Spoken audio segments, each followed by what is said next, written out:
This is Paul Pearson, host of Star Time. And when I'm not helping bad girls set up their websites, I'm listening to Rainier Avenue Radio World. Generational wealth.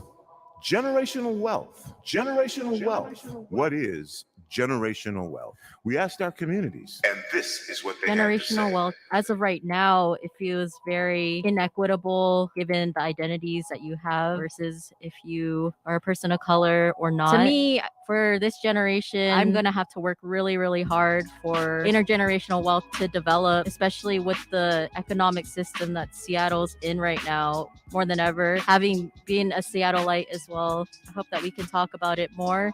And glad that this conversation is starting and to consider thinking about it more as a person of color and coming from an immigrant background as well. This campaign to create awareness to generational wealth is brought to you by the Department of Neighborhood's Generational Wealth Initiative, the Washington Housing Finance Commission, and Rainier Avenue Radio App. Create your generational wealth for you and the future of your families. Greetings. This is your host, DJ Neftali, Rainier Avenue Radio World, the best DJ in the Seattle area. You can catch me every Monday at 8 p.m. on YouTube.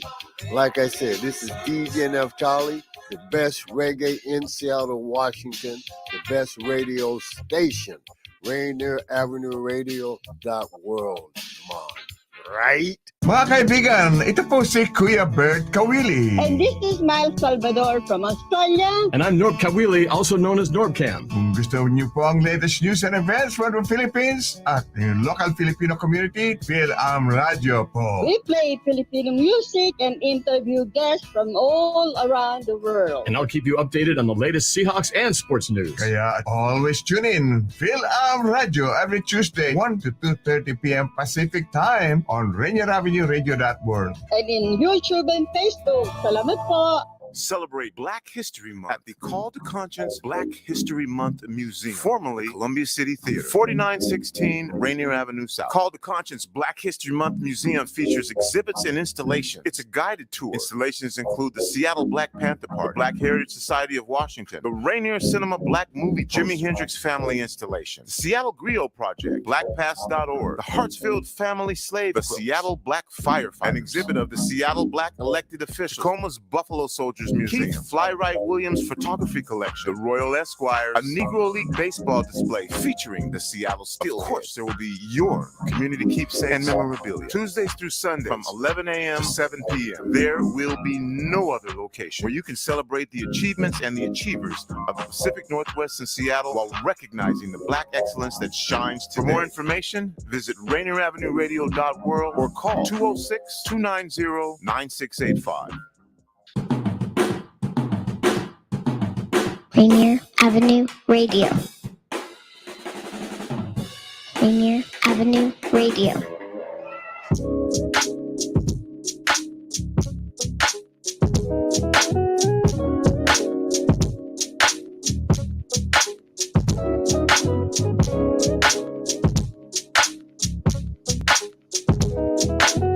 All right, what's up? What's up?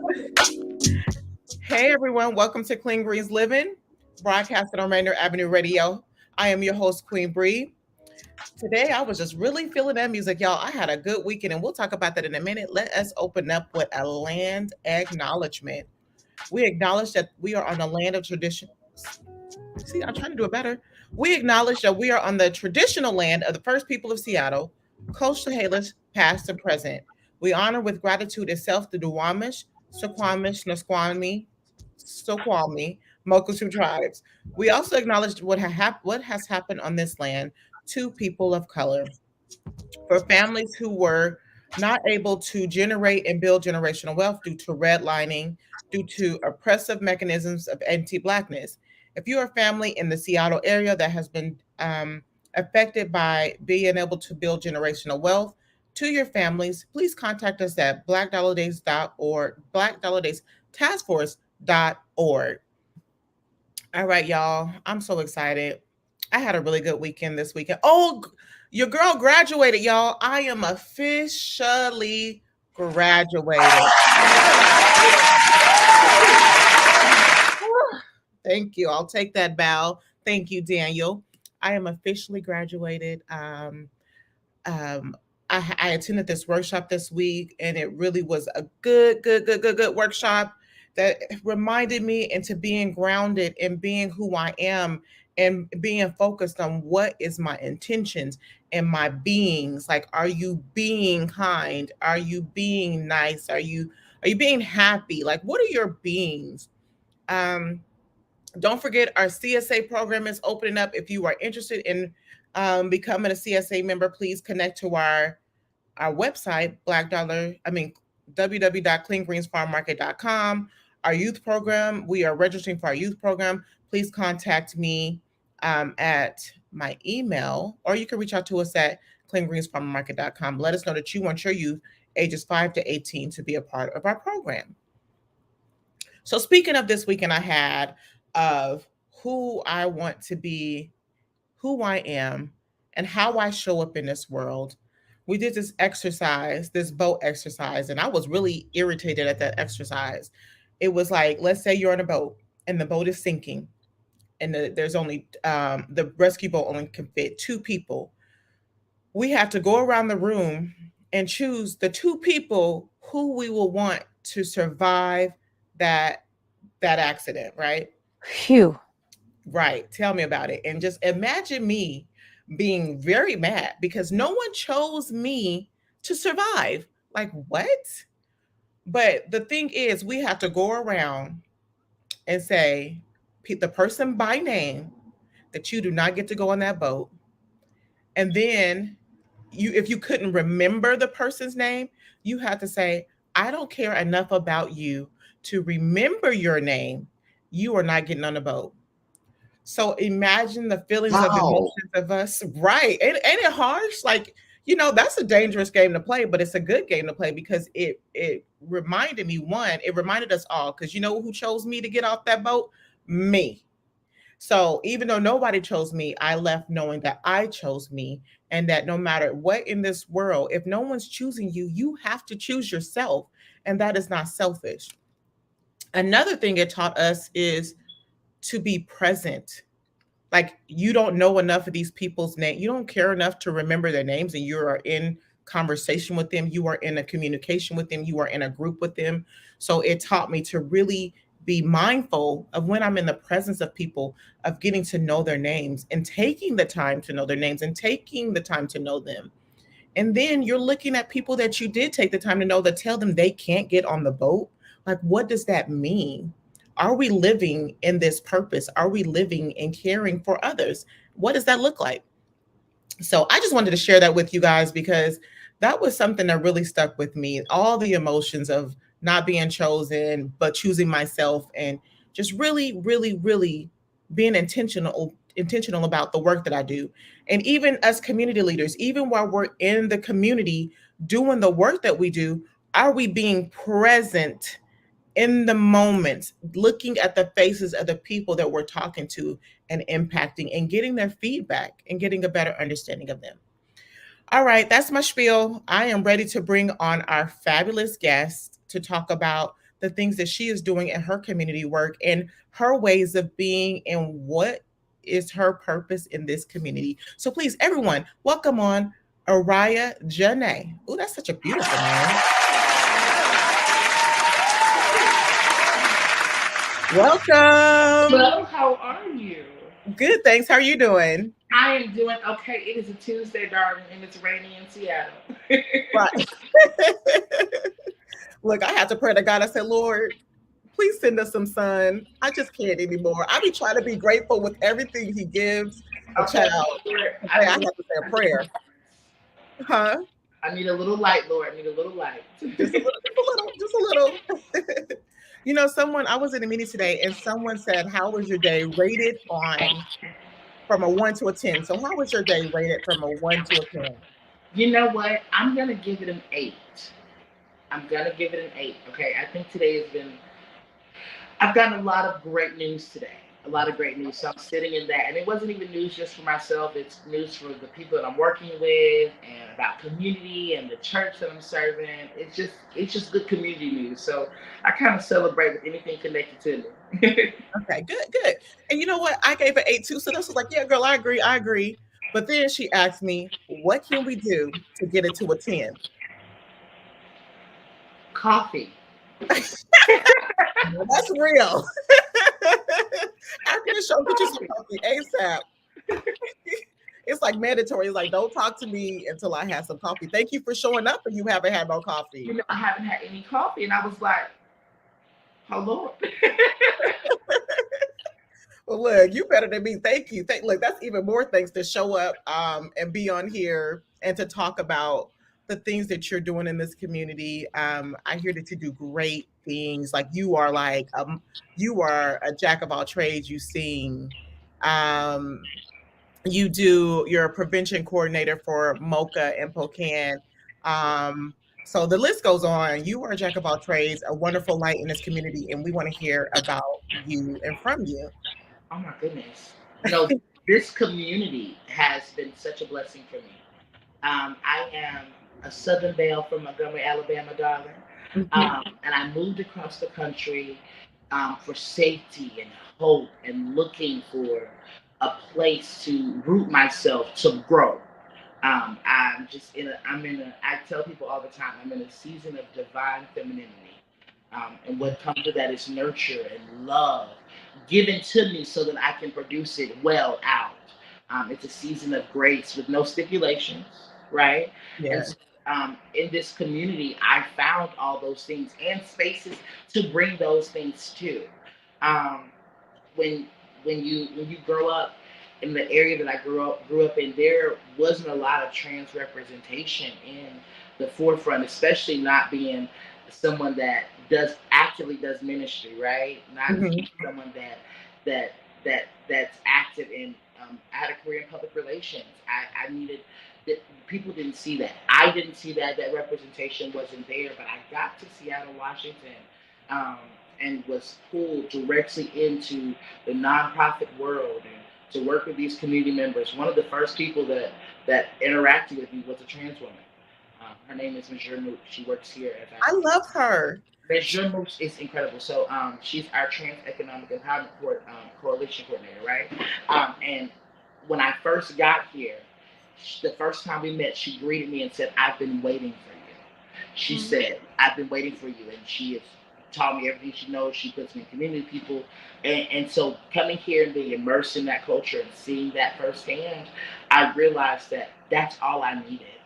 And that's what I wanted to be. I wanted other people of this experience, of the Black experience, because I'm Black first, okay, of the experience. I wanted people to be able to see someone who was all of those things and all of the multi-dimensions of my being, right? Yeah. As it's okay to be, and don't hide. Be seen, be heard. Your voice, it matters. Your experience matters. And so we wanted to create safe spaces so people can be able to live in those truths and those experiences. And I think that's what one of the first things that we worry about doing here at POCAN and with the other organizations I work with, Liberation United Church of Christ, all of those things. We want to create safe spaces for people's experiences to be respected and heard. Nice. And look, shout out to Mazur. She was on the show once, and I haven't met her in person, but her love and her light was radiating. And so when you say that, it just really makes me love her even more, because that is what I got from her. And I love what you said about you took that leap of faith and left what you knew. Because you knew that this wasn't working, and you knew that there was a place out there for you, and you found it. And so just highlighting that leap of faith and how you found that place and how God made everything work out for your good. And this is a beautiful thing about God that I think we forget, is that there are seasons of our lives where God uses uncomfortability to stretch us. Yes. And God also uses uncomfortability to push us, because ultimately we become complacent with the things God gives us, right? And it's not always a bad thing. Complacency is not always ugly. Sometimes when God blesses you with things, you want to hold on to it. But really, God just wants you to realize there is more for you in me. Right. And so I knew when I quit my job, I left my career. I prayed and I said, this isn't it. Because I'm a firm believer the blessings of the Lord make it rich and addeth no sorrow. So where do you want me at? I quit my job in July. 2 months later, I'm on a plane here in Seattle. Ministry waiting for me. Employment honestly waiting for me. When I met with my executive director, Stephen Sawyer, looked at me and said, I'm going to put you on my team. And I get here and I have people like Miss Alia Messiah, Miss Olivette Foster, Garland Jarman, all of these people that have been in this work that have been pouring into me and teaching me skills and tools. And I come from corporate America, I come from PR, but they teaching me skills and how to work in a new field and allowing me opportunities to grow and make mistakes and to learn and to bring what I have to the table. You don't find community like that in workspaces everywhere. And so with that being on our forefront, we have to understand that sometimes God has to put you in spaces where things are uncomfortable, where you're not being poured into, where you're not being valued, so that when you get into the spaces where you're supposed to be, he can show his hand to you. I almost got up and shouted. And it's showing right now. It's showing. Yeah, look, you almost made me shout and knock my computer over. Look, you over here giving a word, okay? Amen. And look, okay, first of all, if you're just tuning in, you're tuning into Queen Bri's Living, broadcasted on Rainier Avenue Radio. I am here with the beautiful Araya Janae. We done got into it. We done just jumped into it. We done talked about the Holy Spirit and our being. Let's at least talk about what you do real quick, and then we'll come back to that because it all ties in. But I do want people, I want to highlight what you do and the work you do, and then how people can support the work that you do. So yes, let's start off with, what do you do as a prevention coordinator for MOCA and POCAN? Yes. So as a prevention coordinator, me and the team, the amazing team that I work with, we go out to events and we do testing. First thing, bringing testing to the community. If you are also looking for a testing place to come to, you all come see us. We have an office in Seattle. We have an office in Renton. We do take walk-ins. We take appointments. You can email, call. You can email prep@pocan.org and set up an appointment if that's better. But ultimately, it's just a space where people can come in to know our status and know our health. That is the first thing we do to. Real quick. I'm sorry. Sorry, real quick. Sorry to cut you off. Testing for what? Let's be specific because we COVID testing. We testing for everything these days. So what? Yeah. So it's STI testing. Mm-hmm. Our main goal, we test. We do full STD and STI screenings. But we really focus heavy in ending the HIV epidemic. And the most important thing in this process and in this fight is people need to know their statuses. Everyone should be tested. It doesn't matter what your sexual orientation is. It does not matter who you love or what you love, dog. Just come on in here so we can be safe, okay? That's how we test the entire community. Another option that we have here with our MOCA clinic is helping people get access to and get the medication they need to be on PrEP. And so what PrEP is, it is a medication that protects your body from the HIV virus. It's a medication that everyone that has sex can be on. If you have sex and you are not HIV positive, you can be on PrEP. And you can come right here to POCAN and we can help take care of that. Especially when you come with the demographic that we work with. We work with Black and brown folk. We work with women. We work with people of the trans experience. We work with non-binary individuals. We work with older individuals. We work with the youth. Everyone can come because if we're doing anything, we want to make sure we're not just protecting ourselves, but we're protecting our community members because that's what this does. That's what it's all about. Nice. Look, when you were talking, I was like, this work is important to talk about because a lot of the times people sit in their homes and they're not out in the community, and they're making all these judgments off of what is going on and what people are doing. Yes. Keeping these conversations going. And even for myself, like, home is so comfortable, y'all. Home is so comfortable. I don't be liking to leave. But how can we build community? How can we learn about what's in our community if we don't get out and get in there and see? And so it's like, how can people get involved in the work that you do, support the work that you do, to help keep this movement going and making sure that there's awareness of your status, regardless of your sexual preference, of who you are. I personally, for years, I've been married for 13 years. I think just within the last 5 years, I stopped getting HIV testing. But for a long time, I still got tested, even though I was married. And that's nothing against my husband and not trusting him. It's just that you just never know, right? Yeah, this is our due diligence, right? To our own bodies as well. Because we cannot be our best selves for who we love without loving on us enough to make sure that we're good. Right. And that's a part of how we get involved.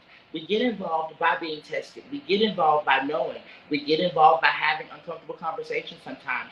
We also get involved by volunteering. We get involved by being safety. Here at Pocan, we're actually working on getting people back in the space where we can do volunteer hours. We go to these testing events, and there are plenty of people that probably want resources or things of that nature. There are so many ways we give back. We have programs that are helping people that are living with HIV find housing. We have programs that are helping youth that have had issues with the law. We have different things that we're doing, and there are always these events that need a little extra hand, whether that be if we're feeding people, help us pass out some food. If we're doing some testing event, help us do some intake forms so we can get some more people back here, you know? Or we might need some people that don't mind coming out and being in the park with us, or if we're doing our pride event, all of those things, no matter who you are, there are so many ways to show I am here and I am ready for you, right? Because ultimately, as you build community, I think in this area and all across the country, honestly, the thing that's missing a lot of times is that we really all need each other more than we notice. Yes. And so when we understand that your success and my success makes all of us better together, and your well-being matters to me and mine matters to you, then we'll be able to show up in these spaces judgment-free and without being judged, creating safety so we can have open conversation. There's so much stigma that we fight because there's no communication. There are so many people. I remember the very first time I heard a former coworker that was disclosing someone's status. She said, "Oh, they have HIV, so you can't touch them. You can't touch their skin." Baby, that's not true. But ultimately, that's what was instilled in this individual. So because that was instilled in this individual, that shows we have a lot of work to do, and we can't teach people if we don't expose them to the culture, to the experience, to the family, to the love, to the education, to the knowledge. And so we have to have more spaces where people can come in and have these conversations, but not just have the conversations to talk, but let's have the conversations to figure out how we can be a part of the change that we want to see. Right. And I was listening to when you talk about people are scared, and I was listening to this thing with Oprah. I attended this workshop. Shout out to Momentum. It's a really good workshop to take for anybody. But I was listening to this thing where Oprah was talking about 2 ways to operate in this life, and that is fear or love. Which are you operating in? Because fear has us operating in like, we got to take, we got to protect. But love has us open to being there and learning and getting, learning and doing for others. Yes. Love, not being in love. Like, I just met Araya, and I love her. Like, I love her presence. I love the work that she's doing. I don't have to like know her personality to know that I love you. Like, it's like love, operating in love like that. And I love my community. I don't know everybody in my community. And my community isn't, when I say community, I don't always mean Black people, but let's be very clear. I'm gonna always fight for our rights. Let's be very clear. But it's who I'm around, who I'm surrounded by. I want us to win. And there is enough out there for all of us to partake in and have. And I think that a lot of people operate in that fear and feeling like they need to protect people. And it's like, go ahead. What was you going to say? I believe that as Black people, we were conditioned to do that, though. Yep. Because there, at certain points, when we're all just trying to find help, when we're all just trying to find resources, when we're all just trying to survive, and we're all fighting a system outside of the community, then you just learn how to fight. And when all you know how to do is fight, all you know how to do is defend. And when you're always in a place of defense, you never can let in love. You never can let in peace or safety or comfort, because you're fighting everything that's coming in against you or around you. It's a defense mechanism, but it was taught to us. I was just having a conversation with another trans individual. We were talking about the experience of being trans and Black. Mm-hmm. I said, we want change, but we don't want to go through unlearning. Right. We have to educate to unlearn, because until you meet someone who is not like how you said a trans person should be, or until you meet someone who is not how like you think a Black person should be, you won't know that, wait a minute, that's not all true. Right. Honestly, growing up in the South, coming into this space, there are times where I'm, as a Black person, I'm just like, this is new to me. The Pacific Northwest is different for me. Yeah. But if I entered everything with the thought of what the Seattle Freeze is supposed to be like, I would miss out on great community like conversation we're having, or conversations that I've had with people like Dre from Bill 206, or conversations that I've had with other people that work in the nonprofit world. You know, we have to get beyond the stigma that's taught to us. And that's what we'll be able to open ourselves up to loving and being loved. You said a word when you said we want to change, but we don't want to unlearn. We want to change, but we don't want to unlearn. I just have to repeat that, because people do want to change, but when you're trying to teach them to change, they're like, that's not what I learned. That's not what's comfortable for me. So I'm going to sit right here and just do half the work and half the give and a half the try. And so in order to be in those spaces, you have to unlearn, and you have to have these conversations. Yes. And I can't remember the name, but I listened to this talk because I had a conversation where somebody wanted to have this conversation about me. We were both on the way opposite ends. Actually, no, we weren't way on opposite ends. And that's another thing. We were basically saying the same daggone thing, just in a different way based off of our experiences. But we were saying the same thing. And there's this talk about how do you invite people into the conversations so that you can understand that, one, sometimes we're saying the same thing, we're just saying it differently. Or, yes, we think differently, we vote differently, but why do we vote differently? Why do we think this? And how can we have a conversation? And I'm going to my phone to get this name, because you guys have to listen to this talk about how to invite people into this conversation. Because in order to create that change and that growth, we have to have conversations and unlearn a lot of the things that we were taught. Yes. And so I think the other piece is that when you are going through any journey of discovering who you are and discovering where you want to be and all of those points of discovery, right? When you're on those type of journeys, a lot of times you face a lot of backlash and you know, like it's all of that internal struggle, but then you also see it around the people that you're closest with. You know, usually when you're evolving, you shed from people, you shed from comfort, you shed from home, all of those things, right? And so when you finally start walking in what you think your truth looks like, or what you think you're supposed to be in, purpose and yay, anything that is counter that, you're like, nope, you're trying to take it from me. But in honesty, because we're ever evolving beings, because we're always changing, always growing, always learning, whether we wanted to or not, these situations, what they do is they come in to challenge our stance, not always in a bad way. Sometimes you got to check your heart around while you're doing something.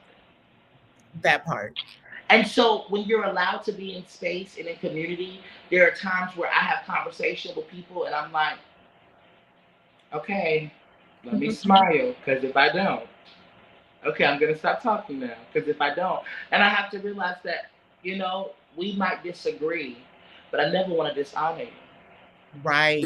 We might not feel the same on this matter, but I can assure you I'll never dishonor you. Because ultimately, tomorrow, I might need you, and you might need me. Right. So and it's okay if today we didn't agree. Let's see what happens tomorrow when we're facing something that actually matters. Half the time, the stuff we get into it about, it has no merit, y'all. Right. It has no merit. It honestly doesn't matter. I love my I'm sorry, Major. I'm sorry, not Major. Araya. Our time is up. And a beautiful conversation. I would love to have you back again to finish this. Yes. The person I was talking about was Loretta J. Ross. Don't call out people, call them in. And just the last thing to your thing, the conversation isn't always about being right, but it's about hearing each other out. I so appreciate you. I wish we had more time, but we don't. Please check out Pocan and Mocha and see and get involved. Thank you so much, Araya Janae, for joining us. See you later. Bye.